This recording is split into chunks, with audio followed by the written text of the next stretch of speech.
উত্তরাখণ্ড, আসাম ও গোয়ার পরে এবার বাংলাতে চালু হতে চলেছে ইউসিসি ইউনিফর্ম সিভিল কোড বা অভিন্ন দেওয়ানি নীতি।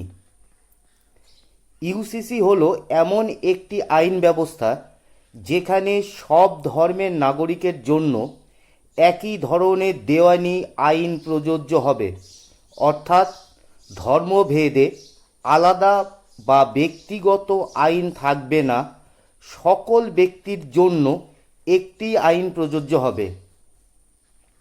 ইউসিসি এই আইন কোন বিষয়গুলির সঙ্গে সম্পর্কিত সেইগুলি হলো, প্রথম নাম্বার বিবাহ।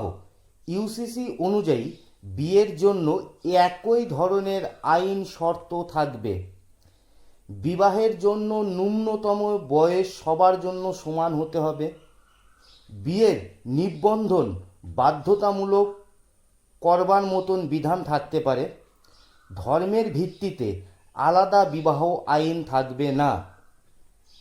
দ্বিতীয়ত, বিবাহ বিচ্ছেদ। ডিভোর্সের জন্য একই ধরনের আইনের প্রক্রিয়া থাকবে। স্বামী ও স্ত্রী সমান অধিকার নিশ্চিত করার চেষ্টা করা হবে। সন্তানের স্বার্থ ও উভয় পক্ষের অধিকার বিবেচনা করা হবে। তৃতীয় নাম্বার, ভরণ পোষণ। ডিভোর্সের পর প্রয়োজন হলে একজন সঙ্গী অন্যজনের কাছ থেকে আদালতের নির্দেশে ভরণ পোষণ পেতে পারে। অপ্রাপ্ত বয়স্ক সন্তানদের খরচ বহনের দায়িত্ব ও আইনি দ্বারায় নির্ধারিত হতে পারে। বয়স্ক বাবা মাদের ভরণ পোষণের বিষয়টিও এই আইনে প্রযোজ্য হতে পারে। 4 নাম্বার, দত্তক গ্রহণ। ধর্ম নির্বিশেষে একই নিয়মে দত্তক নেওয়ার সুযোগ থাকবে। 5 নাম্বার, উত্তরাধিকারী সূত্রে সম্পত্তি বন্টন। কেউ মারা গেলে তার সম্পত্তি বন্টনের জন্য একই আইন প্রযোজ্য হতে পারে। ছেলে ও মেয়ের অধিকার সমানভাবে নির্ধারণের লক্ষ্য থাকতে পারে। 5 নাম্বার, গার্জেনশিপ। সন্তানের সর্বোত্তম স্বার্থকে প্রধান ভিত্তিতে ধরা হবে। মা ও বাবার অধিকার ও দায়িত্বের ক্ষেত্রে সমতা নীতি অনুসরণ করবার লক্ষ্যও থাকতে পারে। এইগুলোকে এতদিন বিভিন্ন ধর্মের পার্সোনাল ল বা ব্যক্তিগত আইন বলা হতো।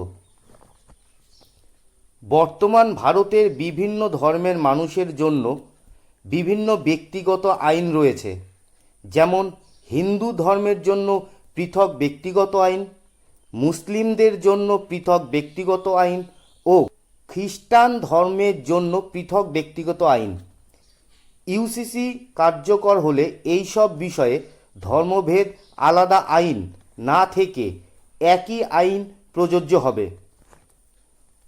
ভারতবর্ষের সংবিধানের অনুচ্ছেদ 44-এও ইউসিসির উল্লেখ রয়েছে এবং সেখানে বলা হয়েছে রাষ্ট্র চেষ্টা করবে দেশের নাগরিকদের জন্য একটি অভিন্ন দেওয়ানি বিধি পরিবর্তন করতে, তবে এটি মৌলিক অধিকার নয়, বরং রাষ্ট্র পরিচালনার নীতির নির্দেশক নীতিরই অংশ হিসাবে কাজ করবে। যেখানে বিজেপি সরকার আসবার পর বিজেপির ঘোষিত নীতিই ছিল এক দেশ এক আইন। ইউসিসি কি ধর্মের স্বাধীনতার ওপর প্রভাব ফেলতে পারে? এই বিষয়টা নিয়ে আপনাদের কি মতামত অবশ্যই আমাদের কমেন্ট বক্সে লিখে জানাবেন। আর এই ভিডিওটি যদি ভালো লেগে থাকে তাহলে অবশ্যই চ্যানেলটিকে সাবস্ক্রাইব করে আমাদের সঙ্গে থাকবেন। সকলে ভালো থাকুন, সুস্থ থাকুন। দেখা হবে আবার একটি অন্য ভিডিওতে।